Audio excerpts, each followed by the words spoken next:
అందుకే ఆ శబ్దం అందరికీ పనికిరాదు. నిజమైన పుత్రుడు అటువంటి వాళ్ళే. స్వామివారు తిన్న తర్వాత పిల్లవాడు కాళ్ళు ఒత్తుతుంటే స్వామివారు అడిగారు, నాయనా నన్ను మరీ రుణగ్రస్తుని చేసేస్తున్నావురా, ఇలారా ఇంకా చాలు చాలంటూ ఆ పిల్లవాడిని స్వామివారి తొడ మీద కూర్చోబెట్టుకొని హస్తమస్తక సంయోగం చేసి ఆ చేత్తో పిల్లవాడి బుగ్గలు అలా పట్టుకొని, మీ అమ్మ ఎంత అదృష్టవంతురాలరా, మీ నాన్న ఎంత పుణ్యాత్ముడురా, ఏ తల్లి కనక గర్భంలో ఇంత మంచి ఫలం కలిగిందిరా నాయన, ఎవరబ్బాయిరా ఇంత ఎండలో ఎందుకున్నావురా నాయన, ఈ ఎండలో ఈ జొన్న చేనుకి ఎందుకు రక్షణగా ఉన్నావా, ఇంకెవరూ లేరా, ఎవరబ్బాయివి అని అడిగాడు స్వామివారు. పిల్లవాడు ఉభయ కుశలోపరి చెప్తున్నారయ్యా, మా తండ్రి కేసన మంత్రి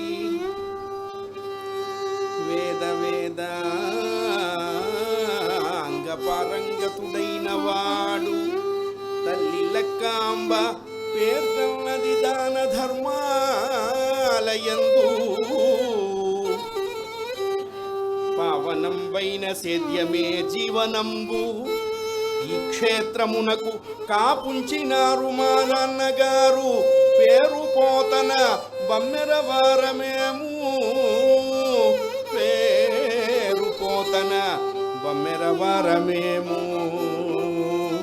వరంగల్ దగ్గర బమ్మెర అని, అందుకనే దాన్ని ఒరుగల్లు, ఒక్కరాయి, ఏకశిల, వరంగల్లు ఇన్ని పేర్లు వచ్చినాయి దానికి. తమిళంలో ఒరుగల్లు అంటారు, సంస్కృతంలో ఏకశిల అంటారు, నాటు తెలుగులో ఒక్కరాయి అంటారు. ఆ ఒక్కరాయి పోయి కొక్కెరగా వరంగల్ అయింది.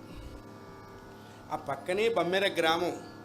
ఇప్పటికి కూడా చాలా చక్కటి ఏర్పాట్లు జరుగుతూ ఉన్నాయి. ఆ మహానుభావుడు వెళ్ళిపోయిన ఇన్నేళ్లకి గుర్తొచ్చింది. నన్ను పోతన అంటారు, మా తండ్రి పేరు లక్కన్న, మా కేసన్న, మా తల్లి పేరు లక్కమ్మ, నా పేరు పోతన్న, మా ఇంటి పేరు బమ్మెర. ఈ పొలానికి మా నాన్నగారు కాపలా పెట్టారండి.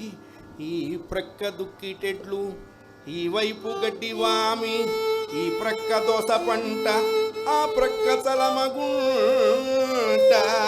ఇదే మాకున్న పొలం హద్దులు.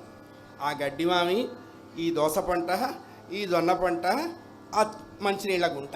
అయ్యా, భగవంతుడు ఇచ్చినంత వరకు మీ పోటీ పెద్దల్ని సేవించుకునేటువంటి మహదదృష్టాన్ని మా పెద్దలు నాకు అనుగ్రహిస్తున్నారు అని చెప్పాడండి. అవశ్యం పిత్రాచారం అంటే ఇదే.